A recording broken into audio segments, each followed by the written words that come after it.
Mesdames et messieurs, bonsoir. Merci pour votre fidélité à Star 21 TV et bienvenue dans cette édition d'information consacrée essentiellement à l'actualité nationale.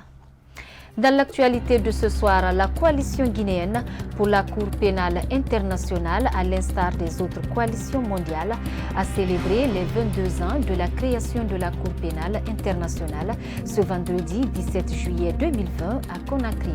Les membres de cette coalition se disent être préoccupés par les multiples cas de violation des droits de l'homme en Guinée. Vous les entendrez dans cette édition d'information. Les préparatifs pour les manifestations du FNDC pour le 20 juillet 2020 vont bon train. Au cours d'une conférence de presse animée ce vendredi 17 juillet 2020, des membres du Front ont réitéré leur ferme volonté à barrer la route d'un troisième mandat pour le président Alpha Condé. Les Échos, c'est dans ce journal. On commence ce journal par cette brève de l'armée guinéenne. Les résultats du concours de recrutement au sein des forces armées guinéennes sont disponibles à partir de ce vendredi 17 juillet 2020. C'est du moins ce qu'a annoncé le ministère de la Défense nationale dans un communiqué. Selon le dit communiqué, ces résultats sont déjà disponibles dans les chefs-lieux des gouvernorats, des préfectures et dans les 5 communes de Conakry. Les admis à l'issue de ce concours sont attendus dans leur centre de formation respectif entre le 27 juillet au 5 août 2020. Je vous le disais dans les titres, la coalition guinéenne pour la Cour pénale internationale, à l'instar des autres coalitions mondiales, a célébré les 22 ans de la création de la Cour pénale internationale ce vendredi 17 juillet 2020. À la faveur d'une conférence de presse animée à la Maison commune des journalistes, la CGCPI a publié une déclaration dans laquelle elle dénonce le non-respect des droits de l'homme en Guinée. C'est un compte rendu de Abdoulaye Cissé et Ibrahima Kalissila. Cette célébration des 22 ans de l'existence de la Cour pénale internationale intervient en Guinée dans un contexte politique et sanitaire difficile. Les conférenciers ont saisi l'opportunité pour égrener un chapelet de problèmes liés aux violations des droits de l'homme par l'actuel régime de Conakry. Des exactions que ces responsables de la coalition guinéenne pour la Cour pénale internationale assimilent à une volonté d'une présidence à vie pour Alpha Condé. La contestation plusieurs fois réprimée a déjà occasionné depuis mi-octobre la mort d'au moins 20 civils et un gendarme. À cette situation, le président Alpha Condé et son entourage ont opté pour un passage en force en adoptant illégalement et frauduleusement une nouvelle constitution qui ouvrira les portes d'une présidence à vie. Ainsi, à lieu et place de renforcer la démocratie et l'état de droit à travers le respect des libertés publiques, le pouvoir en place a utilisé la violence comme moyen de musulman et d'étouffement de toute forme d'opposition. C'est ce qui explique les tueries de près d'une quarantaine de Guinéens à Conakry et à l'intérieur du pays, notamment dans la région des Érégourés. Les juridictions nationales constituent le premier rempart de la CPI dans la lutte contre l'impunité des crimes commis dans les pays membres. Une responsabilité judiciaire renforcée par l'article 1 du statut de la Cour pénale internationale. La coalition guinéenne pour la Cour pénale internationale soutient la Cour pénale internationale en fait qu'elle soit indépendante, efficace, impartiale et universelle. Exige la libération sans condition des personnes illégalement arrêtées et détenues parce qu'elles défendent la Constitution du 7 mai 2010. Exhorte et encourage le peuple de Guinée à user de toutes les voies légales pour défendre la Constitution du 7 mai 2010. Appelle les cours et tribunaux à poursuivre les présumés auteurs des différents crimes commis en Guinée sans aucune discrimination. Invite les populations guinéennes à respecter les mesures sanitaires prises par les structures compétentes. Demande au gouvernement d'alléger l'état d'urgence sanitaire en réduisant le prix du carburant à la pompe. Rappelle que la solution aux problèmes guinéens réside dans le strict respect des lois de la République et non dans les dialogues dilatoires. La CPI est la première juridiction pénale internationale permanente. C'est pourquoi, en dépit de ses faiblesses et des menaces dont elle fait l'objet de la part de certains chefs d'État dictateurs, cette institution doit être soutenue afin qu'elle soit indépendante et efficace. Au cours d'une assemblée générale tenue à l'Abbé, des délégués régionaux du RPG Arc-en-Ciel ont choisi le président Alpha Condé comme candidat à sa propre succession lors de l'élection présidentielle du 18 octobre 2020. Une nouvelle candidature pour le 3e mandat pour Alpha Condé qui sera officialisée le 5 août 2020 lors de la prochaine convention nationale du parti au pouvoir. À propos, certains citoyens ont donné leurs avis suivis. La population guinéenne va dire que voilà, Alpha Condé a travaillé, d'autres vont dire aussi le contraire. Mais ce qui est sûr, ce qu'il a pu faire en deux mandats, c'est ce qu'il a pu faire. Tu ne peux pas dire que tu peux faire l'affaire de la Guinée, parce que l'affaire de la Guinée, on ne peut pas le dire que ça peut se faire en un seul mandat, ni en 2 mandats, ni en 3e mandat. Ça ne concerne pas les Guinéens. C'est un petit groupe. C'est un petit groupe qui est là, qui veut s'éterniser au pouvoir. Même Alpha ne veut pas. Mais les gens qui l'entourent là, c'est eux qui veulent s'éterniser au pouvoir. Mais ça ne marchera pas. Inch'Allah. On est là. Depuis 2010, on a dit que chaque chef d'État qui vient dans ce pays-là maintenant va faire 2 mandats renouvelables. Il a fait 2 mandats, il doit s'en aller. Je ne dirais pas que ce n'est pas un bon choix. Mais pour moi, il se trompe. Moi, je sais que le peuple de Guinée n'est pas derrière eux. Je vous dis que c'est un petit groupe. C'est un petit groupe qui est là. Le pays en crise, comment maintenant être le monsieur Alpha Condé peut dire vraiment qu'il va monter encore pour une 3e mandat. Ça ne se fait pas. On devrait prendre l'exemplaire comme le Ghana, hein? Les pays développés, le Ghana, comment dire, en tout cas les pays qui sont vraiment dans la démocratie. Mais M. Alpha Condé, vraiment, il est fatigué. Il a paralysé le pays. Si on n'a pas dit comme ça, vraiment, on peut dire une autre chose. Et puis, Alpha Condé ne me plaît pas. Ce n'est pas un bon président. On a mes consciences. Moi, depuis, il ne me plaît jamais. Hein? Le vieux Condé est mieux qu'Alpha Condé. Mais il a rebellé contre lui. Or, que ce que lui il a fait, Alpha Condé n'a pas fait ça. En tant que citoyen, c'est injuste. Parce que selon moi, ce n'est pas seulement Alpha Condé qui est un citoyen guinéen. Il a fait son temps. Donc, quelqu'un peut venir continuer son travail. On dit l'État, c'est une continuité. Mais si un petit groupe se met à dire que la gestion de l'État doit les revenir forcément, là, moi je trouve cela injuste. Si les délégués choisissent le professeur président Alpha Condé comme candidat, c'est parce qu'ils ont une confiance. C'est qu'ils ont une confiance en lui.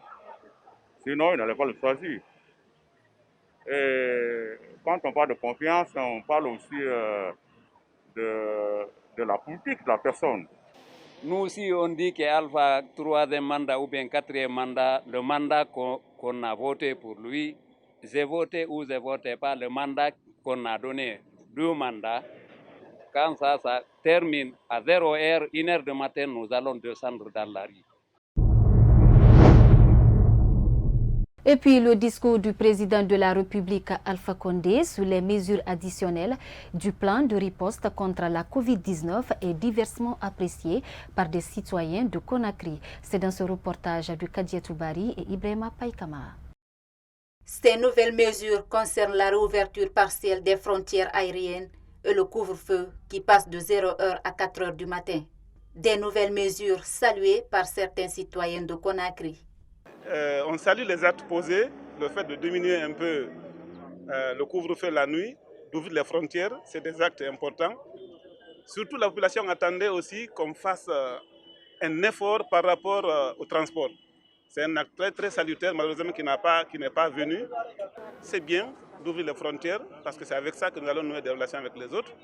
Non seulement la diplomatie, le transport, le commerce, tout ça là nous permettra de mieux vivre. Pour l'ouverture des aéroports, c'est bon aussi.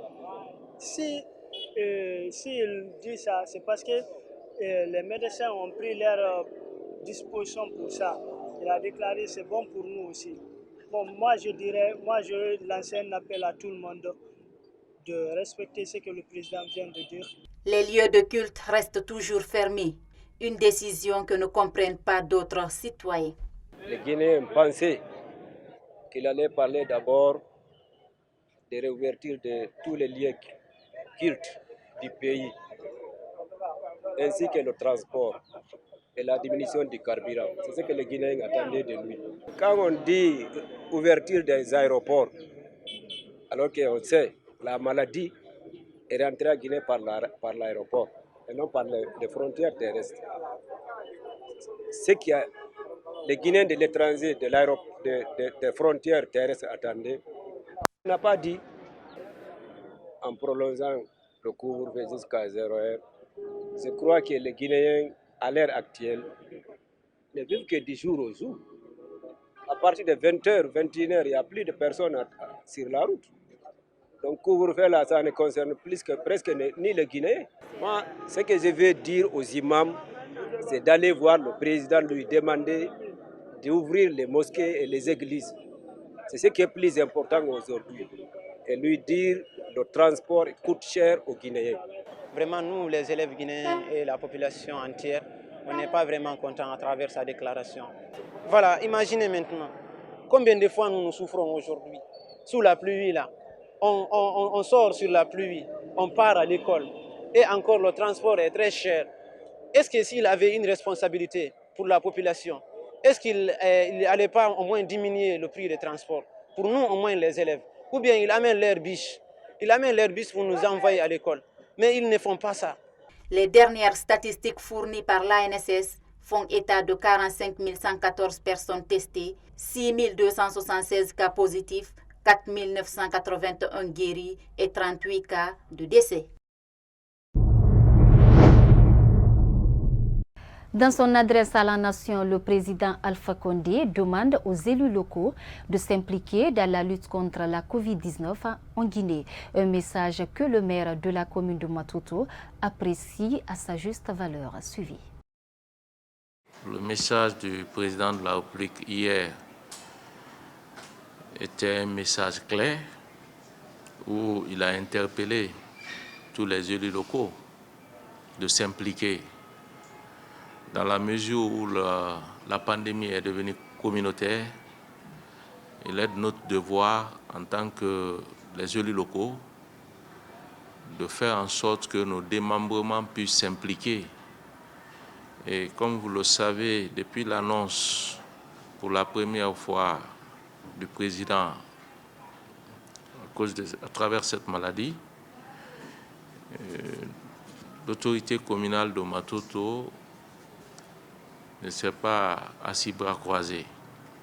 Non seulement on a mis un comité communal de riposte, dans les quartiers aussi nous avons mis les unités opérationnelles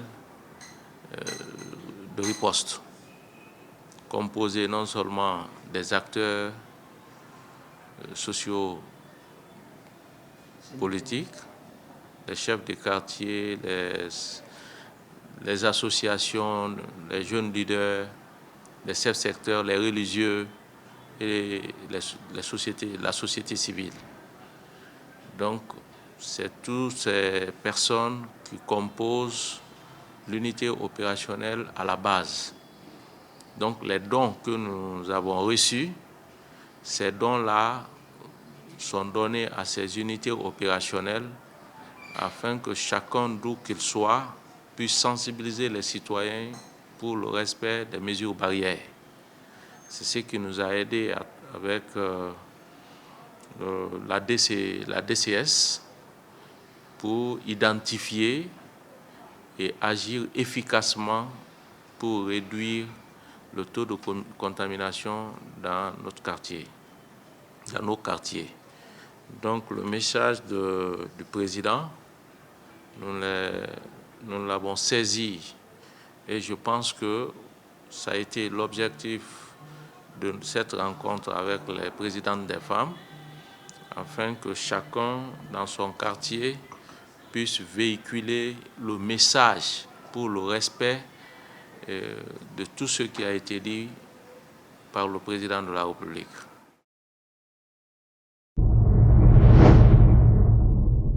Parlant de l'implication des élus dans la lutte contre la pandémie du coronavirus en Guinée, des citoyens rencontrés ce jeudi 16 juillet 2020 par notre rédaction se disent favorables. Suivi.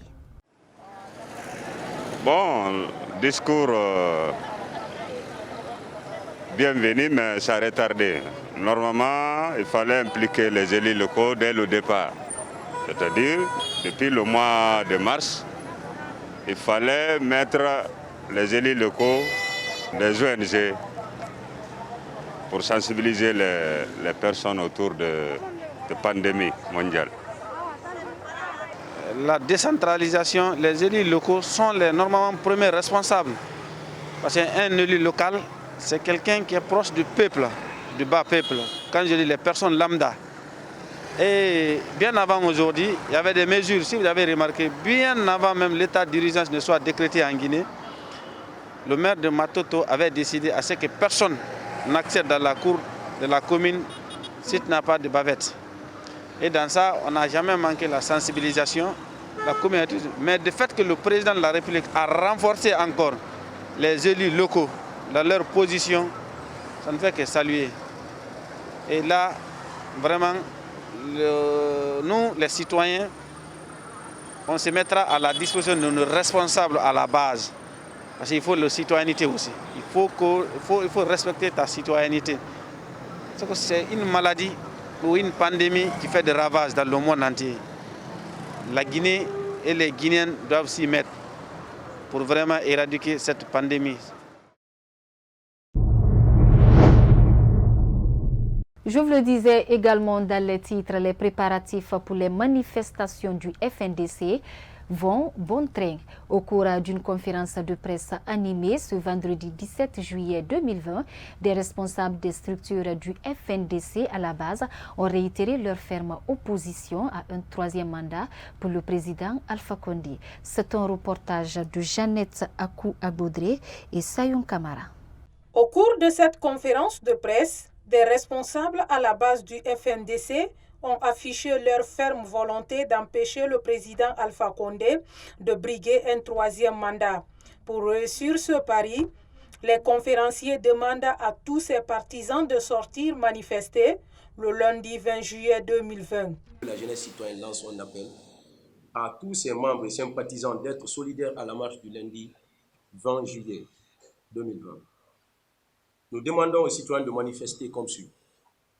Se mobiliser sans violence dans les quartiers et les secteurs à travers des pancartes et banderoles pour indiquer leur volonté de voir Alpha Condé quitter le pouvoir. Identifier chez les ministres et hauts cadres du pays, se mobiliser pacifiquement devant leurs concessions pour faire passer le message et qu'ils arrêtent de soutenir une forfaiture. De nos jours, ce sont des complices. Utiliser les réseaux sociaux pour communiquer largement sur la journée afin d'interpeller l'opinion nationale et internationale. Mais aussi installer des personnes dans des endroits stratégiques pour filmer toutes les bavures afin de transmettre ces preuves aux ambassadeurs Human Rights Watch, l'Union européenne et l'Organisation des Nations Unies. La pauvreté, la corruption et la malgouvernance, ce sont des mots qui ont caractérisé les 10 ans du régime de Conakry, clame le premier responsable de la jeunesse citoyenne. Pour lui, les preuves de la malgouvernance sont palpables. De nos jours, on est à une dette de plus de 4 milliards de dollars. Une dette, je répète bien, de plus de 4 milliards de dollars, alors que le président Alpha Condé avait hérité de 3,4 milliards de dollars de dette. Ça veut dire qu'on est revenu à la case départ. Le futur président doit s'atteler encore à faire des restrictions pour que nous puissions bénéficier encore de l'effacement de la dette pour continuer à avoir de la perfusion du FMI et de la Banque mondiale. Et il faut expliquer que cette perfusion n'est autre que l'indiscipline financière de l'État. On a moins de recettes et on a plus de dépenses. Vous regardez le budget à la présidence, c'est plus d'1 milliard par jour. On a des départements, des postes ministériels, une loi de finances où on ne peut même pas expliquer certaines dépenses. Et malheureusement, on ne voit absolument rien du tout. Et ça aussi, ça s'explique par un article très fantaisiste au niveau de la BCRG, qui, il faut rappeler, est sous tutelle de la présidence en Guinée. Donc, c'est un ministre des Finances que je peux qualifier de la Covid-19 de l'économie guinéenne. Il s'agit de Ibrahim Kassori Fofana, donc qui a permis à ce que la BCRG soit sous tutelle de la présidence. Donc le gouverneur de la Banque centrale ne peut exercer aucune politique monétaire efficace qui n'est pas en conformité avec ce que l'État souhaite. À 72 heures de cette énième manifestation du FNDC, les autorités de Conakry ont exprimé leur volonté d'interdire toute manifestation à caractère politique en Guinée.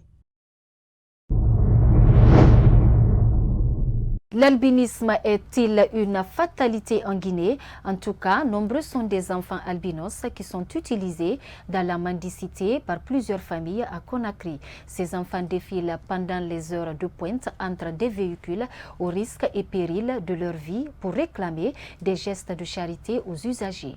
Notre rédaction est allée à la rencontre du président de l'Association des albinos de Guinée. C'est un reportage de Yaye Oumoubari et Ibrahima Païkamara.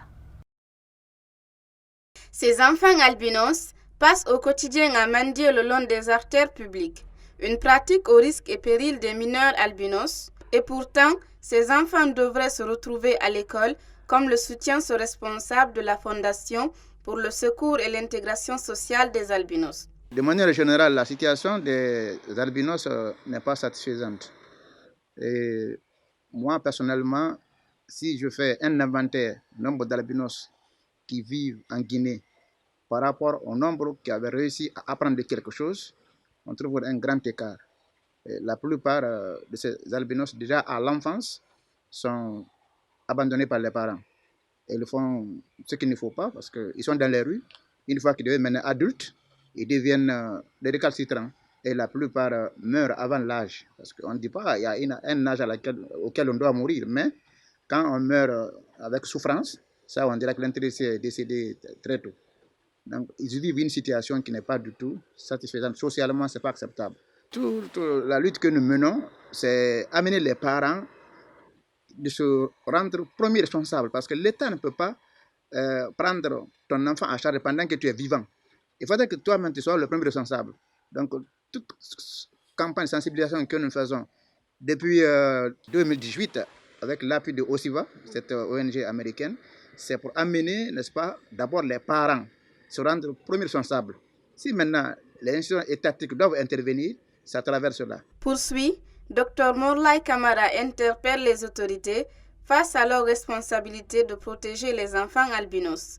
Comme j'ai toujours dit, on n'a pas besoin de créer un ghetto pour regrouper les albinos. Même pas l'école uniquement pour les albinos, ça ne se doit pas. On se bat pour leur intégration. Et l'intégration commence à l'enfance. Les parents sont les premiers éléments qui doivent agir pour que l'intégration réussisse d'abord au fond de la famille et ailleurs. Donc, on n'a pas besoin de créer un ghetto. Comme les gens font comme ça, ils créent des centres pour regrouper les handicapés et regrouper, n'est-ce pas, les soi-disant orphelins. Mais quand ceci évolue, isolé, comment ils peuvent se rendre compte de leur utilité, leur place dans la société dont ils sont membres? Donc, nous, ce que nous faisons est que l'État appuie, n'est-ce pas, les institutions, parce qu'actuellement, ils ne sont pas les seuls. C'est ce qui a même un peu affaibli, n'est-ce pas, l'action de la Fondation. Au lieu de venir nous joindre, pour nous appuyer, ils sont mis à créer des structures parallèles pour, soi-disant, gérer la situation des enfants. Mais, à un certain moment, ce n'est pas pour les gérer positivement, plutôt pour les exploiter. Vous avez vu des structures qui existent actuellement, n'importe où, ils font ce qu'ils veulent, c'est seulement à avoir quelque chose avec ces enfants-là. Ils envoient même les enfants saluer les chefs dans les bureaux pour recueillir quelques enveloppes. On a vu tout ça ici. Mais contre ça, on ne peut absolument rien si l'État ne nous appuie pas. Donc, notre effort, c'est ça. Il faudra que l'État parvienne à faire sortir maintenant ce projet de loi qui est à l'Assemblée pour qu'il y ait, n'est-ce pas, un instrument juridique qui peut sanctionner toute personne qui allait jouer sur le droit et, n'est-ce pas, le droit et la vie de ces enfants-là. Récemment, 6 femmes ont été interpellées par l'Office de la protection du genre, de l'enfance et des mœurs pour l'exploitation des enfants qui souffrent de l'albinisme à Conakry. La profanation de la tombe du président Feu Ahmed Sékou Touré suscite de vagues indignations tant sur le plan national qu'à l'international. Sur les réseaux sociaux, certains acteurs de la société civile et citoyens s'interrogent sur les motifs de l'acte commis par le présumé auteur. D'autres souhaitent l'ouverture d'une enquête pour situer les responsabilités. C'est un reportage de Sayon Kamara. C'est ici où se repose à jamais le premier président guinéen, Feu Ahmed Sékou Touré. Le 14 juillet 2020, un individu mal intentionné a fait irruption dans son mausolée pour profaner sa tombe. Un fait qui suscite de vagues indignations de certains internautes guinéens. Dans la famille politique du Feu Ahmed Sékou Touré, l'acte n'est pas fortuit, comme l'indique ce proche de l'ancien président. Tout le contenu du mausolée a été réduit en cendres. C'est ça la triste réalité. Et il s'est permis également de marcher sur toutes les tombes parce que, pour ceux qui ont pu voir bien les premières images, vous avez les traces de ringues de ce père de chaussures qui y sont. Et également, il a arraché la pierre tombale sur celle de Adjamafouri Bangoura et ensuite celle de l'Almami Samouri Touré. Donc il s'est permis de se coucher également sur la tombe du président avec des talismans qui déversaient de gauche à droite, avec des incantations également qui prononçaient. On ne sait pas qu'est-ce qu'il était en train de... sous forme de rituel, il faut le dire comme ça. Et il se permettait de fumer donc sur la tombe du président. Et il y a des témoignages qu'on a même recueillis, on nous a fait savoir même qu'il aurait même pissé dessus. Parce que les citoyens s'étaient mobilisés, on l'avait observé. Mais puisqu'il avait un sac, on ne savait pas le contenu du sac, on ne pouvait pas l'approcher. Donc les gens craignaient pour qu'il y ait un drame dans l'enceinte du mausolée. Ici, on a préféré appeler les forces de l'ordre qui sont venues sur l'instruction du général Sékou Mara, qui ont pu mettre main sur lui sans résistant, et ensuite ils l'ont envoyé. Depuis l'arrestation du présumé auteur de l'acte, aucune communication officielle n'a été faite par le régime de Conakry. Pour Honorable Oyebe Avodi, l'unique attente des citoyens dans cette affaire, c'est la diligence du dossier, qu'il qualifie d'attaque à la mémoire collective. Comme vous le dites, ça a été une offense. C'est au-delà, ça va au-delà même du président, parce que c'est la Guinée tout entière, c'est l'Afrique tout entière. Ce n'est pas seulement le président qui repose, c'est aussi les héros de la résistance coloniale qui sont là. Donc, dire qu'il y a un mobile, on ne peut le déterminer, parce que quand on a voulu faire des interrogations préliminaires sur place, il a dit qu'il n'était pas seul, que l'affaire est profonde, et que donc il n'allait pas parler. Il a même instruit lui personnellement de l'envoyer à la police, qu'à l'issue de ça, qu'il allait parler. Donc au jour d'aujourd'hui, les autorités ne se sont pas officiellement prononcées dessus, c'est que sur l'enquête continue. Je crois que peut-être dans les 48, dans les 24 heures, ils vont boucler et ils pourront donc se prononcer dessus. Le manque de sécurité autour des mausolées est l'une des pratiques que dénonce notre interlocuteur. Il interpelle le gouvernement à s'investir dans la coloration des œuvres des personnes qui se sont illustrées pour le bien de la nation. C'était tout au compte de cette édition d'information. Merci à tous de l'avoir suivi et surtout respectez les gestes barrières. La Covid-19 est toujours en Guinée.